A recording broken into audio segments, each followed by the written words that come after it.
Hi, guys. I came across this article someone shared on Facebook, and I thought I would share it with you. I find it very interesting. It's from the NIH record, September 4th, 2020.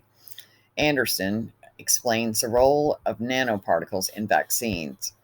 If and when effective vaccines for COVID 19 are developed, some will surely rely on nanoparticle delivery system whose origins lie in decades of painstaking groundwork.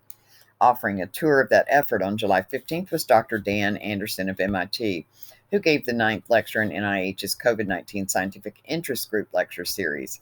The poster child for the talk was the messenger RNA vaccine that's been reported on in the New England Journal of Medicine. The Moderna candidate, whose promising early results were described, relies on nanoparticle delivery.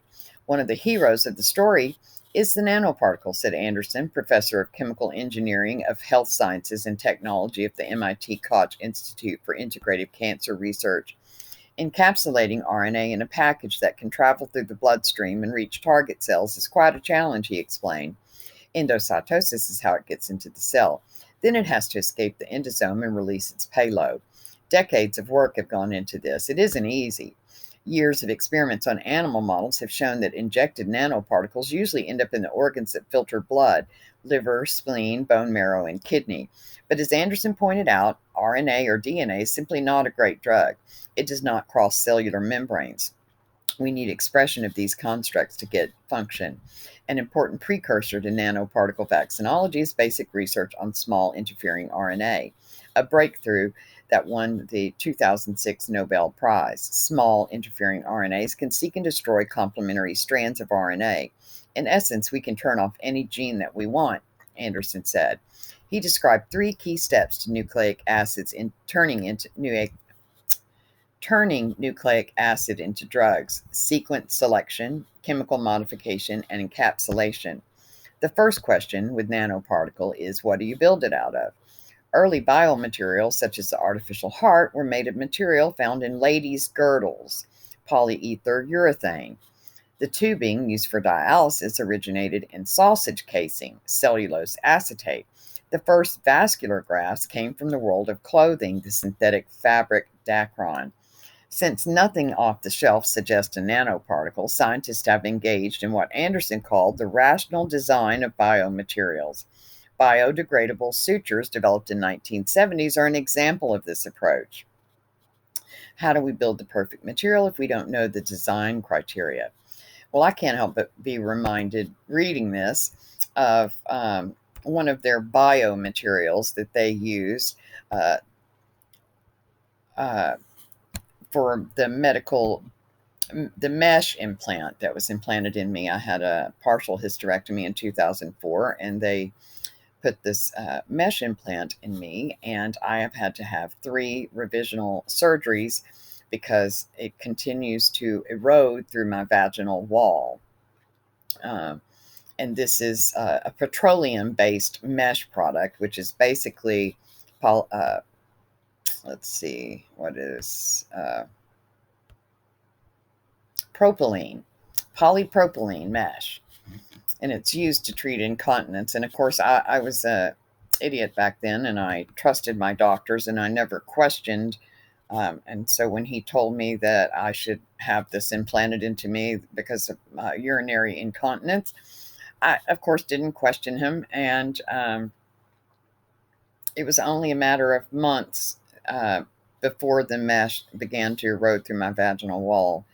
Uh, and I literally have continued to have issues with this, and many people do have issues. There's an issue with bacterial biofilms and causing autoimmune response in patients.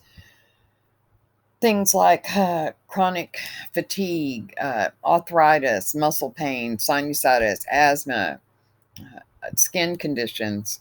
So yes, this from their lovely biomaterials. But the even more wonderful thing is the Biomaterials Access Assurance Act and immunity for suppliers. So not only do the pharmaceutical companies uh, get immunity from their vaccines, but you have the Biomaterials Access Assurance Act of 1998 that provides protections for biomaterial suppliers of implanted medical devices from product liability litigation filed in civil suits. Ironically, petroleum-based products are referred to as biomaterials, and they include Dacron and Teflon and polypropylene. Polypropylene is not meant to be in the body. It's basically like plastic, and it shrinks and then it grows into the tissue. So even if I wanted to have it completely removed, and there are some doctors that have attempted to remove it, then there is a risk of doing more damage to the tissue surrounding it if it could, and it may already be embedded into the tissue so much that it couldn't come out anyways. So I know I got kind of sidetracked there, but it frustrates me so bad. And they don't know what the long term, and they didn't know when they started implanting women with polypropylene what the long term effects would be on the body. But hey, what the heck? Let's just do it anyways. Anderson and his colleagues believe the best approach is to test lots of options using four basic building blocks: a helper phospholipid, cholesterol, and polyethylene glycol lipids, and immune lipids. Yeah, polyethylene glycol. Yeah, that people have anaphylactic shock from. Every nano vaccine manufacturer is focused on figuring out the structure of ionizable lipids, he said. Anderson has had 15 years of experience with DNA delivery systems that harken back to such early compounds as DOTMA, DOTAP, DOPE, and DOGS. Interesting acronyms, huh? The key question is, how do we increase the diversity of these compounds, he said. It's a chemistry problem, and the goal is a cationic lipid. One early success in developing RNA therapeutics was use of the small interfering RNA to silence the TTR gene, which, when misfolded, causes transthyretin-mediated amyloidosis, a serious liver disease. The treatment was effective in primates, which Anderson said surprised us. It was not as hard as we thought to make lipids that could do this. The first short interfering RNA lipid nanoparticles approved for human use in August 2018 in a drug called patisiran. This was proof to the field that these particles actually can be translated and approved as medicine, Anderson noted. They inspired us. These types of particles could have broader use. They decided to take advantage of endogenous lipid trafficking pathways in the body. These pathways feature chylomicrons, which are where the fat in the last Snickers bar you ate ended up. While liver is a relatively easy target for nanoparticles, other targets include endothelium and perhaps even immune cells, including peripheral blood leukocytes, that would enable nanotherapy for some infectious diseases, Anderson said. His team has been able to silence 5 genes in the lung in vivo using nanoparticles, and he cited a report of 20 genes being knocked down by a single particle. At the moment, all cells within the liver in animal models can be targeted, as can the endothelium of many organs, including kidney, liver, spleen, heart, skeletal muscle, and lung. Also amenable to nanotherapy are leukocyte populations, including monocytes, macrophages, and dendritic cells, along with a variety of tumors, even some T and B cells in primates. Anderson said his MIT colleague, Nobel laureate Dr. Philip Sharp, has labeled the new technology modular pharmacology.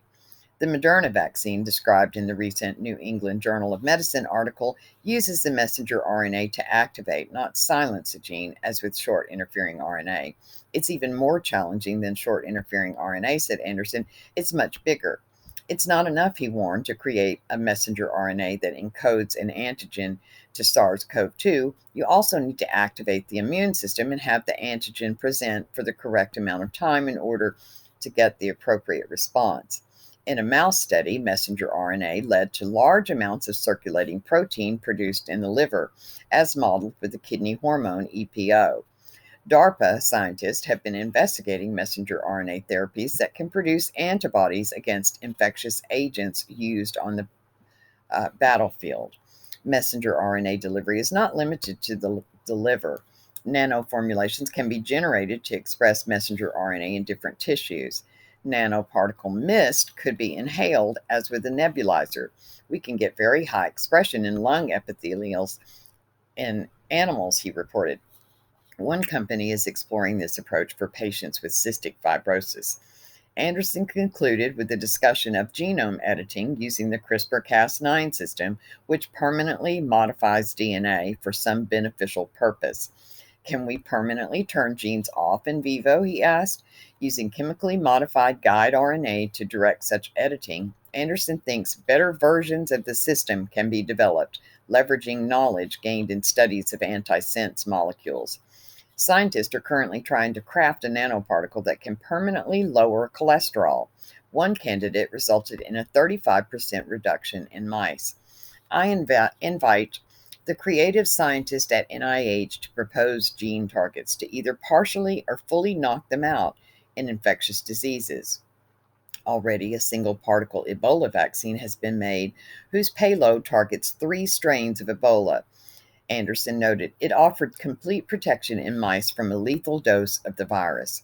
He imagined second-generation vaccines delivered by nanoparticle that will target cancer and COVID-19 as more is learned about lipid formulations and the best pathways to target. I find it really ironic.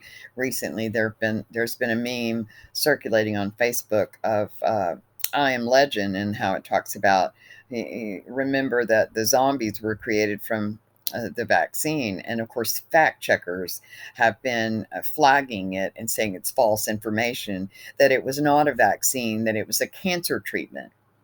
Well, it was actually a vaccine for cancer. So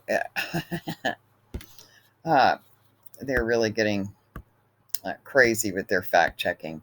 But there's a link to this video, which is about 55 minutes long, 58 minutes long, where this doctor talks about the nucleic acid delivery systems for RNA therapy and gene editing. High throughput combinatorial approaches have revolutionized small molecule drug discovery. Dan Anderson will describe his work on the combinatorial development of nanoparticulate intracellular delivery systems for RNA therapy and gene editing.